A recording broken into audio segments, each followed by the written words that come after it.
Isang barangay health worker si Anita Likiran.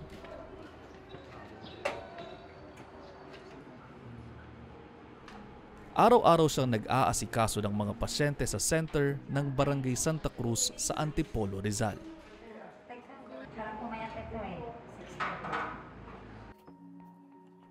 Pag-uwi sa bahay, mga anak at apo naman ang kanyang inaaruga.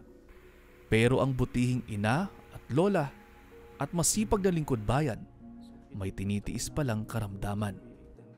Nasabi sa akin nung sa Barangay Health Center, kayo daw po ay ilang araw nang nilagnat. Opo, totoo po yun. Kailan po? Kasi ano po, na bali 5 araw eh.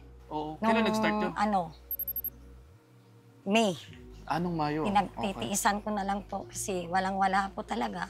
Kailangan po kasi ma-laboratory po. Ma-laboratory? Opo. Ano nangyari po? Tapos, ang sinabi po sa akin ng doktor, may bato nga po ako. May bato sa kanyang kidney at daluyan ng ihi si Lola Anita. Ito ang nagdudulot ng urinary tract infection o UTI. Ang anumang impeksyon, maaaring magdulot ng paglalagnat gaya ng naranasan ni Lola Anita. Normal itong reaksyon ng katawan kapag nilalabanan ng ating immune system ang impeksyon. Ang bahagi ng utak na kung tawagin ay hypothalamus ang nagsisilbing thermostat ng ating katawan. Ito ang nagpapataas ng ating temperatura kapag tayo ay nilalagnat. Si Lola Anita, inilihim na lang sa kanyang pamilya ang nararamdaman. Tapos nung pagkaano po, parang ako na sumakit ng balakang ko, mga tuhod ko, hindi na po ako nagsasabi sa pamilya ko. Sinarili ko lang yun to. Kasi ayaw kong yung mga pamilya ko magkaroon ng problema. Sinarili ko yun to. Kapares ko yan. Walang-wala rin po sila. Ang ginagawa ko na lang po, nagtitiis na lang ako.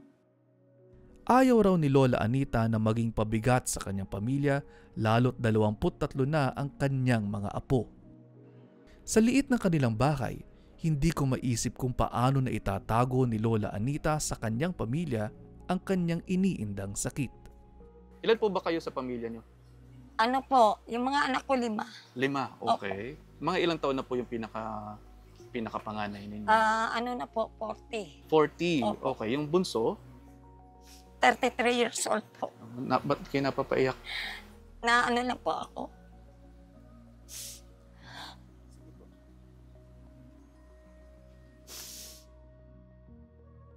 Sa kwento ni Lola Anita, 40 sityo ang sineserbisyohan nilang mga barangay health workers.